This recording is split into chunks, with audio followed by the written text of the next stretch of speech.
हमारा जो पूरा टॉपिक है टीडीएस का, ठीक है? ये रजिस्टर में दे दो, मैं इसमें थोड़ा सा बता देता हूँ।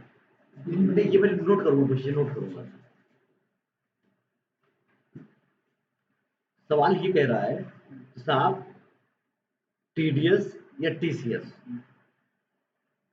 Tax deduction and source, tax collection and source, ये दो पार्ट है।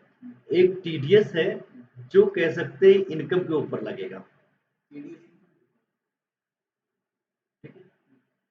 टीसीएस जो होता है वो गुड्स के ऊपर भी और उसके ऊपर भी लगता है आपका इनकम।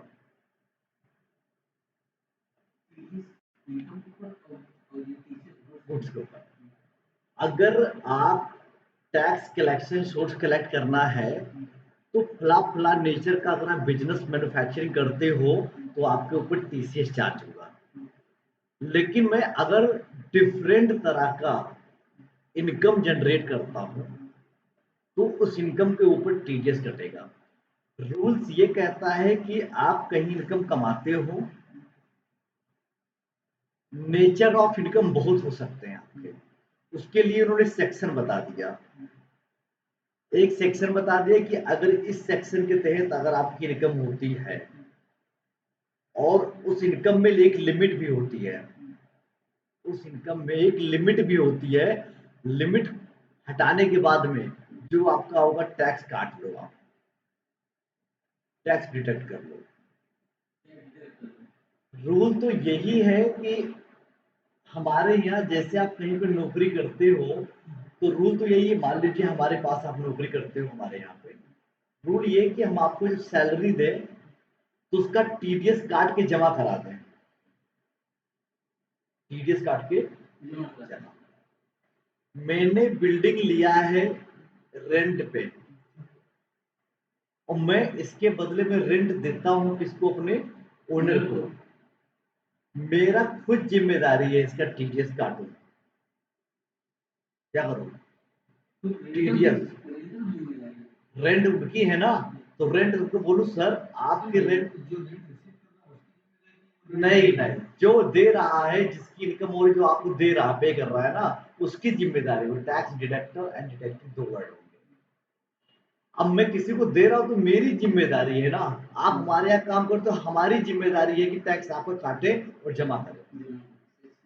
टैक्स मंथली काटे, एक डेट पे टीडीएस काटे और क्वार्टरली जाके जमा कर दे, क्वार्टरली जमा कर दे। हम एक सर्टिफिकेट आपको दे दे, वो सर्टिफिकेट ले जाके जब आप अगर लगता है कि मेरे साथ अन्याय हुआ है या मुझे अपनी चीजें होनी चाहिए तो टीडीएस क्लेम करते हैं लोग। तो टीडीएस क्लेम करने के लिए आईटीआर फाइल करना जरूरी है। टीडीएस क्लेम करोगे आपको तो अगर आईटीआर आपने फाइल नहीं किया तो टीडीएस क्लेम नहीं कर सकते हैं। बहुत सारे लोग होते हैं जो टीडीएस तो काटते हैं लेकिन देते नहीं, जमा ही नहीं करते, क्योंकि जानते हैं अगला अगला बंदा आईटीआर ही नहीं फाइल करता।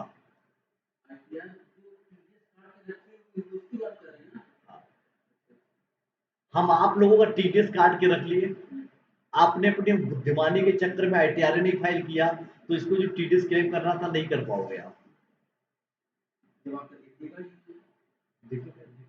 अब आईटीआर नहीं फाइल कर रहे हो तो क्या मतलब है? आप तो चोरी खुद कर रहे हो ना। ऐसे बहुत तरह के लोग हैं, आपको देखना है कि अगर आपने इनकम जनरेट किया है तो वो इनकम आपके किस सेक्शन में आता है, उसकी लिमिट क्या है, उसकी लिमिट क्या है। जैसे ये सैलरीड पर्सन है तो 2.5 लाख रुपए लिमिट है, उसके बाद टैक्स कटेगा, टीडीएस कटेगा। 192 सारे सेक्शन में जो पूरा पेज डिवाइड किया गया है, कौन सी इनकम, कोई कमीशन एजेंट है तो क्या टीडीएस कटना चाहिए? कोई रेंट का बंदा किराए पे कोई चीज लेता तो क्या टीडीएस कटना चाहिए? इसके सबके नियम है।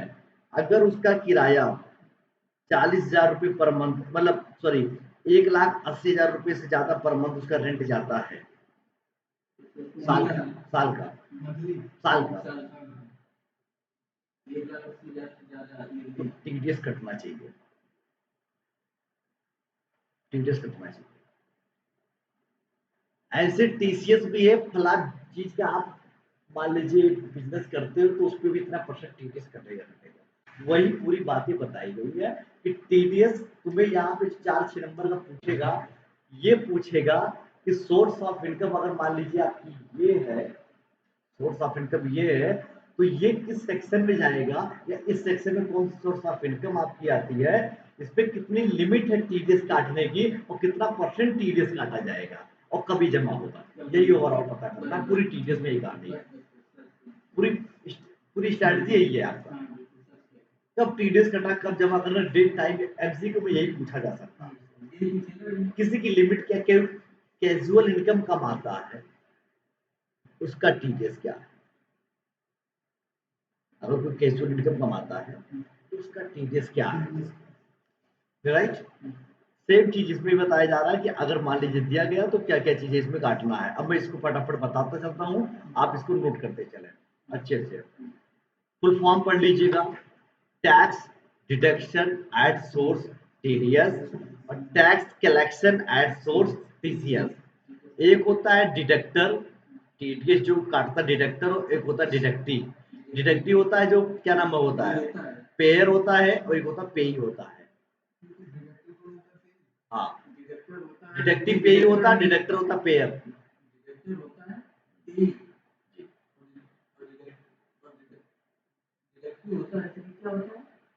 डिडक्टिव पे करता, पे करेगा, पेयर पेई।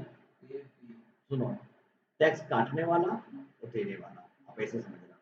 नीचे कुछ बातें लिखी गई है, कॉन्सेप्ट ऑफ केसेस और surcharge in case of TDS rate, payment of TDS, return of TDS, deductor जो जो डिडक्टर है साहब, पेयर है, वो सारी चीजों पे दिया गया है यहाँ पे कि कॉन्सेप्ट ऑफ केसेस में क्या क्या दिया गया है। सरचार्ज इन केस है, आप टीडीएस रेट है, पेमेंट, कौन टैक्स किस पे काट सकता है ये बता रहा आपसे, ये बता रहा है यहाँ पे। Payment of TDS, return of TDS, TDS certificate section 203, interest in case of the default in payment में हुआ है टीडीएस, इस पे भी फीस और penalty in case of default in return of the TDS 234 E और 234 H, 271 H. No deduction of TDS in certain cases, कुछ cases पे जो डिडक्शन आपको टीडीएस नहीं होगा, कुछ केस पे डिडक्शन का टीडीएस जो है ना वो नहीं कटेगा, नहीं कटेगा।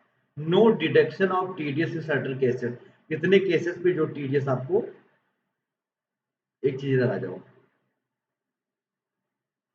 डिडक्टिव पे क्या करेगा, section 20 A requirement of PAN, PAN number है या नहीं है उसके पास, पहले तो ये चेक कर लीजिए पैन नंबर है या नहीं है।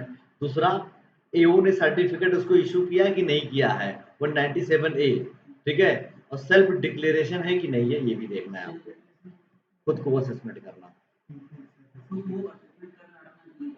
अब आइए, अब यहाँ पे कॉन्सेप्ट वाइज देखते हैं, कॉन्सेप्ट यहाँ पे ऊपर जो जितने सारे केसेस दिए गए हैं, आलोक मैं बता दूं आपको, पहले समझ लीजिएगा नहीं तो कंफ्यूजन में, इन सब पे टीडीएस नहीं कटेगा। पहले सेक्शन जो पढ़े हो ना वहां पे, ये सब पे टीडीएस नहीं कटेगा, जो नाम लिखा हुआ है नहीं कटेगा। इतनी अगर इतनी तरह से आपको इनकम होती है तो इस पे टीडीएस नहीं कटेगा।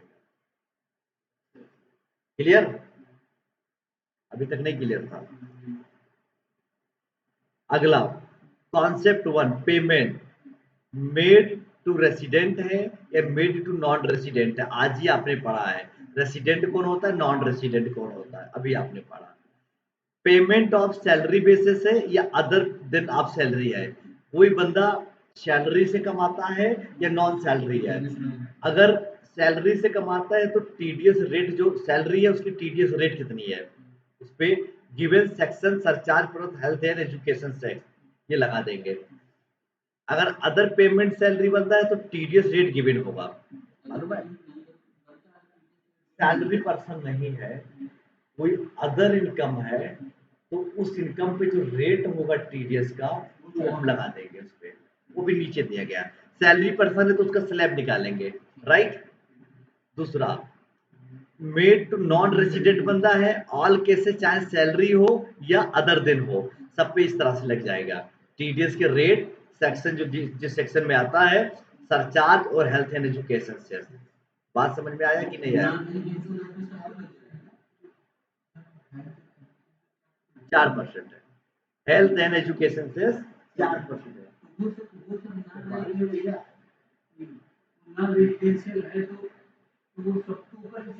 जी, हो रही है।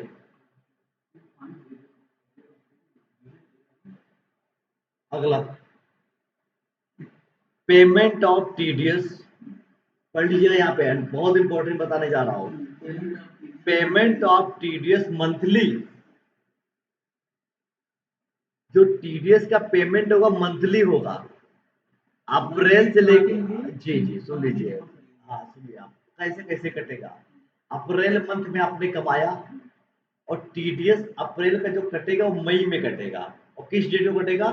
7 तारीख को। हर मंथ की सैलरी, हर मंथ की जो टीडीएस कटनी है, अगले नेक्स्ट मंथ में 7 तारीख को कट जाएगा, पेमेंट काटने का डेट है। ठीक है, और ये कब तक चलेगा? अप्रैल से फरवरी तक चलेगा। जी, और अगर मार्च का टीडीएस काटना है आपको, उसके लिए टाइम लिमिट दिया 30 अप्रैल, ये यहाँ से एक नंबर में आएगा।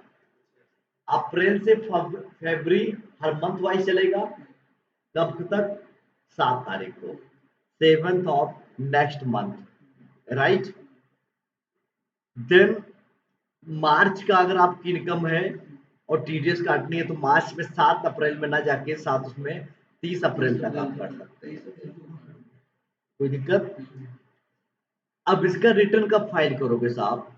मंथली तो पैसा काटते जमा करते चले गए, रिटर्न कब फाइल होगा? तो अप्रैल से जून, फर्स्ट क्वार्टर की बात कर रहा हूं, टीडीएस क्वार्टरली जमा होता है। अप्रैल से जून की जितनी इनकम है, हर मंथ आपने काट लिया है, उसका पेमेंट कर लिया है, इसकी 31 जुलाई ड्यू डेट हो गई। अप्रैल से जून की जो टीडीएस आपने काटा है, पेमेंट किया है, इसकी रिटर्न फाइल करने की जो डेट होगी, वो हमारा 31 जुलाई होगी। लिखा है, लिखने की जरूरत नहीं है, नोट है ना वहां पे। और जून और सितंबर दूसरे क्वार्टर की जो दी गई है 31 अक्टूबर, जून से लेकर सितंबर, इसका जो क्वार्टरली रिटर्न फाइल करने का डेट है 31 अक्टूबर। 31 अक्टूबर, अक्टूबर से दिसंबर जो दिया गया है वो दिया गया 31 जैन, नीचे लिखा है। और लास्ट जो जैन से मार्च का दिया गया है, उसका क्या है? 31 मई।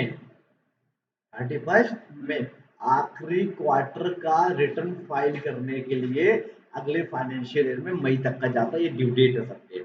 आगे पीछे कुछ भी चेंज हो सकता है। सेक्शन इसमें मेंशन है, सेक्शन छोड़ दो, सेक्शन भी ज्यादा बहुत ध्यान मत लगाओ, सेक्शन में कोई मतलब नहीं। आगे चले।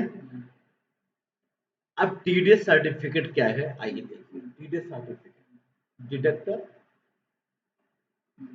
फॉर्म नंबर, अगर सैलरी पर्सन है तो फॉर्म नंबर 16, सैलरी पर्सन है तो फॉर्म नंबर कौन सा? 16 सर्टिफिकेट उसको देना पड़ेगा। और सैलरी पर्सन नहीं है, अदर पर्सन है, तो 16A। अदर प्रोफेशनल, हाँ प्रोफेशन है, अदर प्रोफेशन कोई है तो उसके लिए 16A।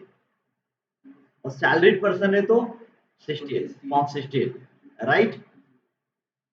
पीरियड, पीरियड कह सकते हैं यहाँ पे साहब, सैलरी वाला जो होता है, सैलरीड पर्सन होता है, उसका एनुअल होता है, ठीक है।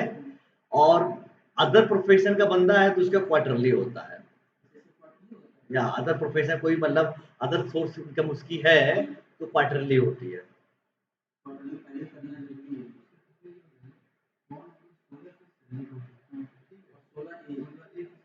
अदर इनकम, सैलरी छोड़ कोई और इनकम अगर आपकी होती है तो उसके लिए 16 अदर कोई इनकम, हाँ।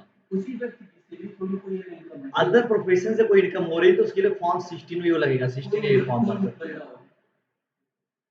ड्यू डेट, सैलरी वाले के लिए 15 June of the following relevant financial year, और इसके 15 days from the due date of the furnishing return, क्या होता है फर्निशिंग टीडीएस रिटर्न, जैसे 15/8, 15/11, 15/12 जो भी दिया गया क्वार्टरली दिया ना सबका, वो दिया गया इसका। ये सब याद रखने की चीजें हैं साहब। अब आ जाइए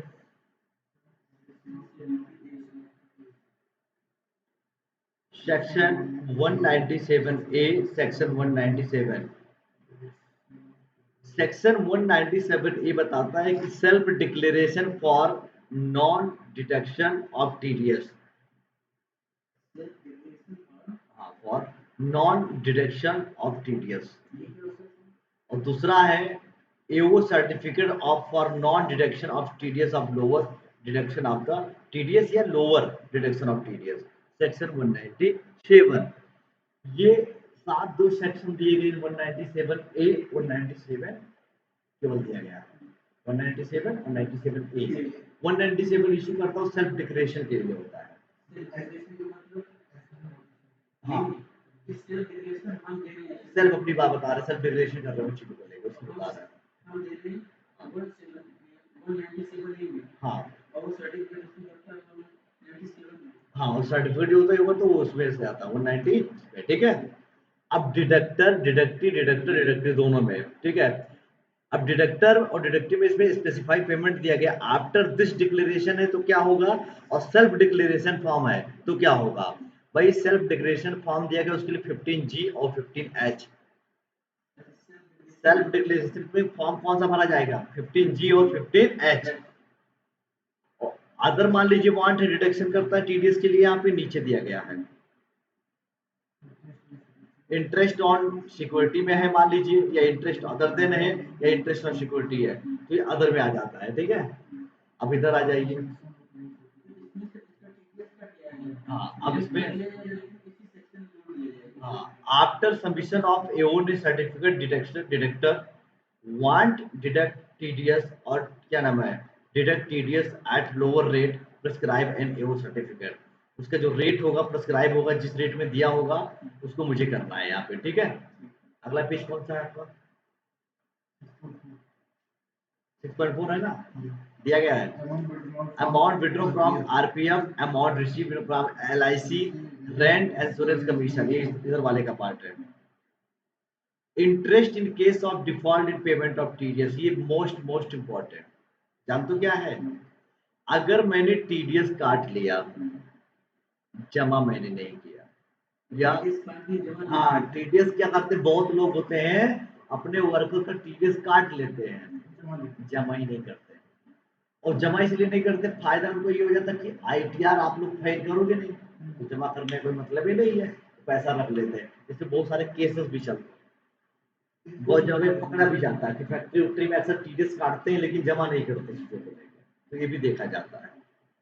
interest in case of default in payment of TDS, क्या इंटरेस्ट है, टीडीएस नॉट डिडक्ट हुआ है, बहुत लोग होते टीडीएस नहीं काटते, सुन लीजिए टीडीएस कहीं नहीं काटते, हाँ टीडीएस नहीं काटते, तो टीडीएस नॉट डिडक्टेड या टीडीएस डिडक्ट किया गया बट नॉट पेड, दो केस हो सकता है, एक तो मैं टीडीएस नहीं काटता था एक केस में, और एक केस में मैं काटता तो हूं बट जमा नहीं करता हूं, दोनों केस हो गया। दोनों पे सेम नियम है, क्या नियम है, केरे साहब यहाँ पे deemed as SSC in default अगर होता है तो इंटरेस्ट 1% पर मंथ के हिसाब से, हाँ आर पार्ट जो भी पार्ट दिया है जितना पार्ट नहीं दिया है ना, इंटरेस्ट 1% पर मंथ या आर पार्ट जो पार्ट दे दिया उसमें जो बचा हुआ है, प्लस 100% पेनाल्टी, इंटरेस्ट तो दोगे दोगे 100% पेनाल्टी भी देनी है आपको, जैसे टीडीएस हमने काटना था मान लीजिए, अब उस पर नहीं जमा किया तो उसका तो पहले इंटरेस्ट ले लो आप काटो 1% के हिसाब से जितने मंथ का इंटरेस्ट बना, प्लस जितना है उसका 100% पेनाल्टी अलग से कि तुमने नहीं फाइल किया या नहीं जो बचा है टीडीएस, हाँ 100% तो वो तो है ही है, साथ में पेनाल्टी 100%। पेनाल्टी अलग आई है, लिखा है इंटरेस्ट प्लस 100% पेनाल्टी। दूसरा आ जाइए, सेक्शन दूसरा, टीडीएस लेट डिडक्ट हुआ है या टीडीएस लेट पेमेंट हुआ। कुछ लोग ऐसे भी समझदार भी हैं, लेट हो जाता उनसे, तो उन्हें कहा जाता तुम चलो अच्छे लोग हो, किसी कारण से लेट हो गया है तो तुम्हारे लिए अलग कानून है, तुम्हारे लिए कानून है कि चलो तुम्हारे अंदर इंसानियत है। लेकिन जो के लिए ऐसे हैं तो उनके लिए कहा गया भैया 1% के हिसाब से आपको लेट जो होगा ना, आपको 1% पर month of the part of the जो लेट डिडक्ट हुआ है उस पर करिएगा। नंबर 2, 1.5% पर month part of late payment और आपको देना पड़ेगा। आपको लेट डिडक्ट करने में आपने काम किया तो उसके लिए 1% है, और लेट डिडक्ट तो कर लिया है, लेट पेमेंट किया है तो 1.5% है, उसका अलग देना पड़ेगा। आइए आइए, इस पेनाल्टी नहीं लगेगा, वेरी गुड, इसमें पेनाल्टी नहीं लगेगा, वही बताने वाला था। इसमें फीस और penalty in case of return, default one वाले केस की बात बता रहा हूं। अगर लेट फाइलिंग ऑफ रिटर्न है तो 200% पर डे फीस है। हाँ, कितना परसेंट है? 200% पर डे फीस है। और कब तक? मिनिमम 10,000 और मैक्सिमम 1 लाख तक का गवर्नमेंट आपसे ले सकती है। 1 लाख तक के बाद ही आपके ऊपर बहुत बड़ा एक्शन लेगी। आप बच रहे हो, बच्चों बच्चों, गवर्नमेंट 10,000 हो गया, 20,000, पेनाल्टी बढ़ती जा रही है, उसका तो मिल ही रहा है जितना लेट कर रहे हो।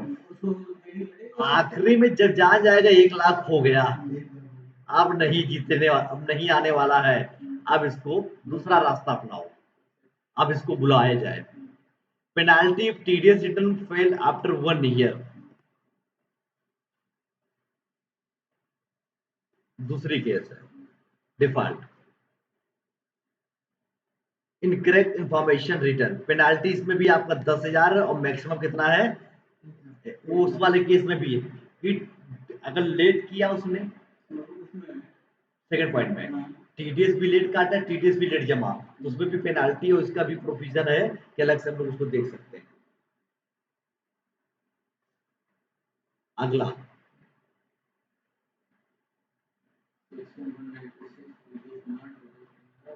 Section 196 TDS not deduct in following cases, deductor no TDS deduction respective of the amount of payment.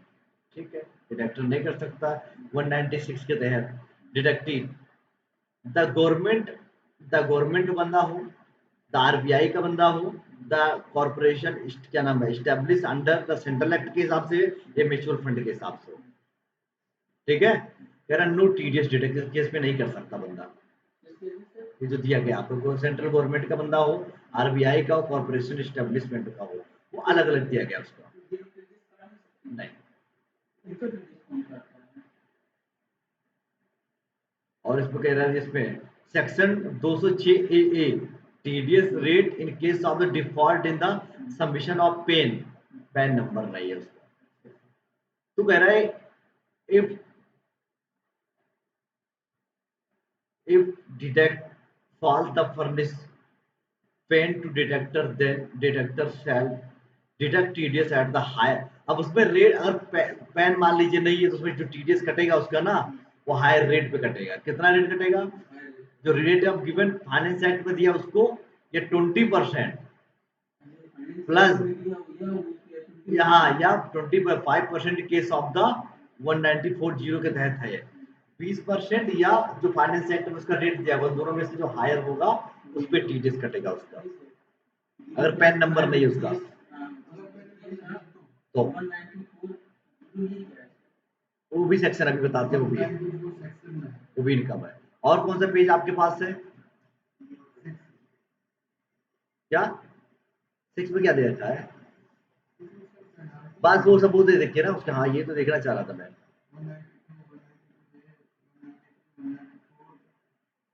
अब इसमें आलोक जी ये बताना है मुझे आपको कि कौन सी इनकम किस सेक्शन में आएगा, पहला नंबर, कौन सी सेक्शन किस नंबर में आएगा, उसके ऊपर लिमिट क्या है, उसका रेट क्या है।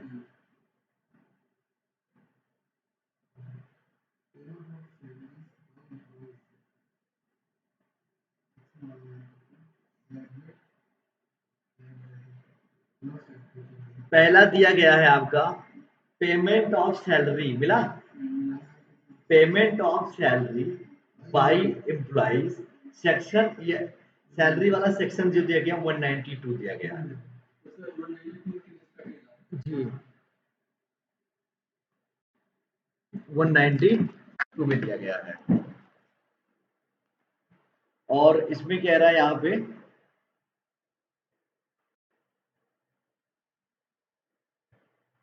रेट क्या है, 30%। हाँ ये कह रहा है, और आगे तो देख लो, इसमें स्लैब रेट चलेगा, सैलरी पे कौन सा रेट चलेगा, स्लैब रेट चलेगा। और इसमें क्या नाम है, कहाँ स्लैब रेट 30% दिया गया है जी, अगर पैन नंबर नहीं दिया आपने तो 30% टैक्स कटेगा, स्लैब रेट नहीं चलेगा, ठीक है। ये कह रहा है पैन नंबर पे, लास्ट वाली लाइन पढ़ो, यहाँ पे जो लाइन 30% देख रहे हो, तो यहाँ पे इसकी हेडिंग देखो, किसका किसका किसका 192 बता रहा हूँ, 192 किसके लिए है, पेमेंट ऑफ, नहीं मेरे में तुम अपने पढ़ो यार, क्या लिखा हुआ है इसमें, 192 ये पढ़ो क्या लिखा है,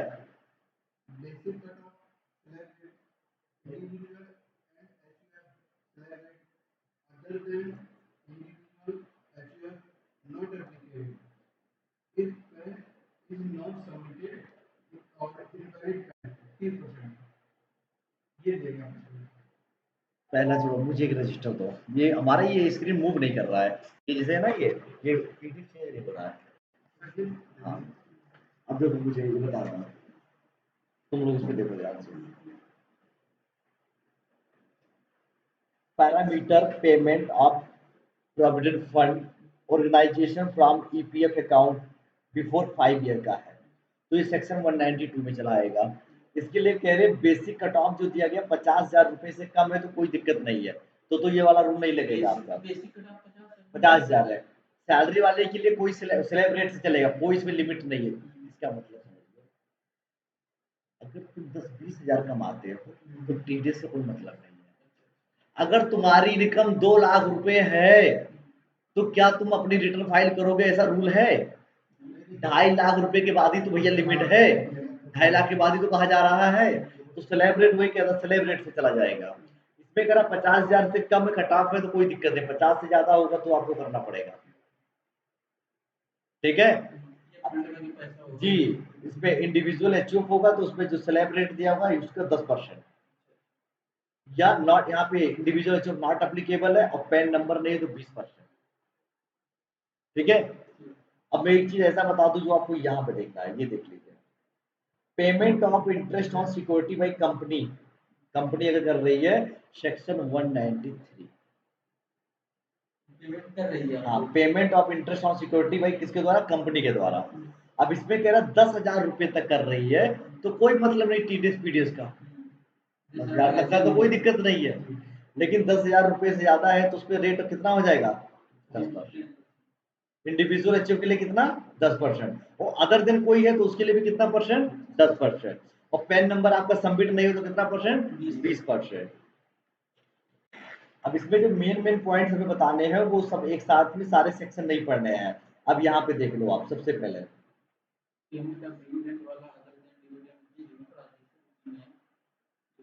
ये 7वां नंबर देख लो, अच्छा पेमेंट ऑफ इंटरेस्ट भाई अदर दिन कहीं से मिल रहा है आपको, इंटरेस्ट कहीं और से मिल रहा है, तो 194A इसकी लिमिट है 5,000 रुपए, कट ऑफ कितनी है, 5,000, 5,000 से ज्यादा तो टीडीएस कटना चाहिए। पेमेंट ऑफ, ये तो याद अंडरलाइन कर लेना जो बताने जा रहा हूँ, ये वाला पेज, अगला पेज ये है,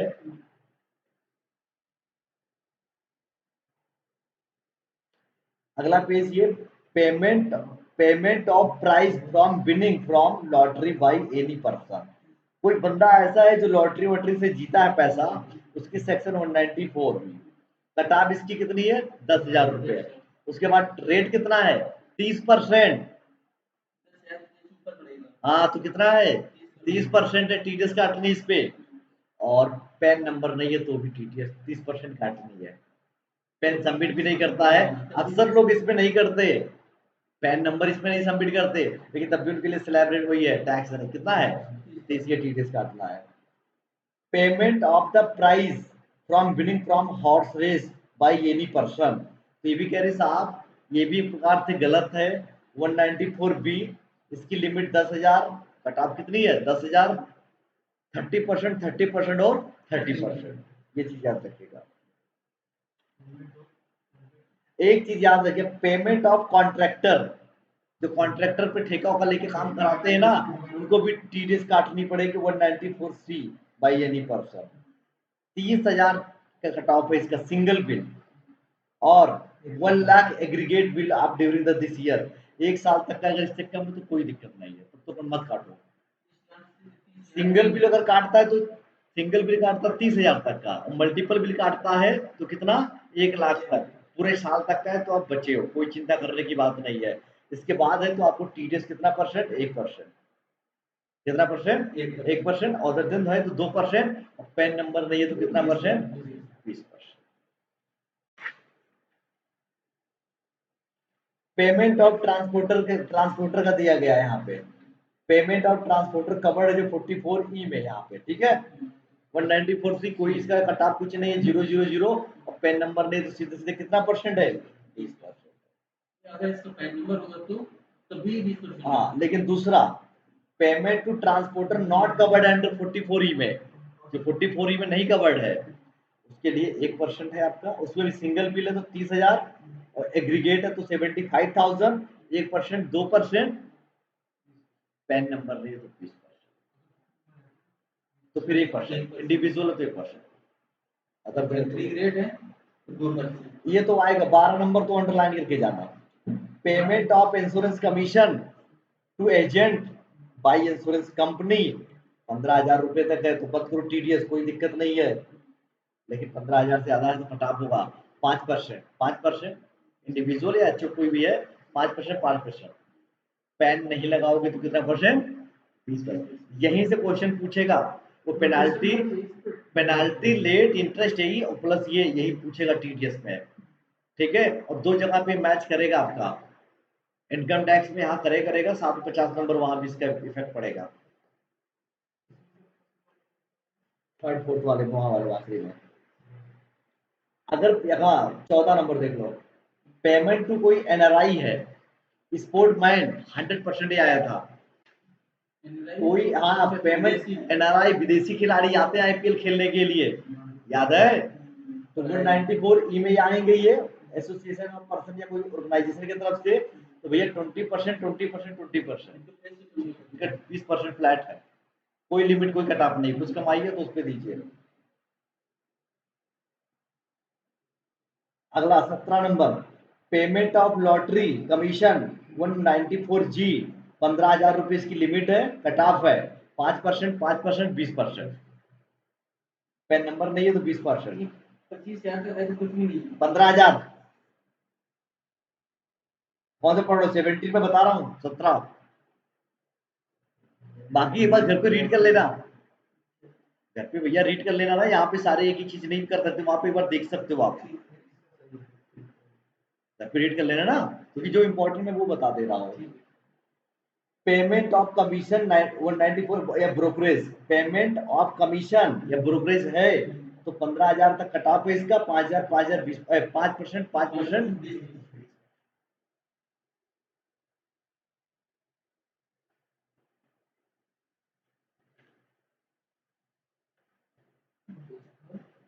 एक तो और देख लो 23 payment of professional fees other than call centre, call centre को छोड़ के 194G 30,000 इसका कट ऑफ है, 10%, 10%, 20%, कल सेंटर क्या होता है सर?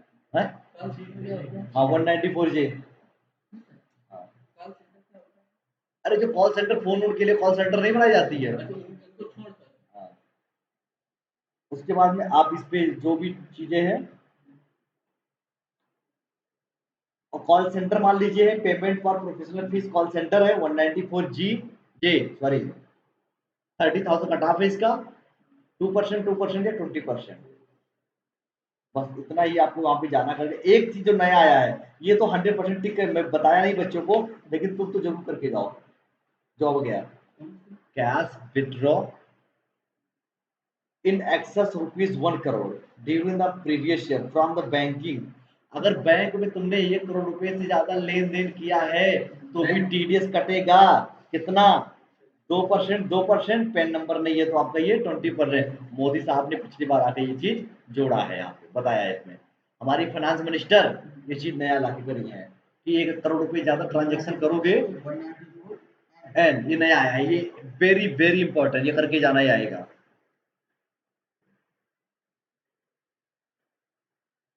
खत्म हो गई।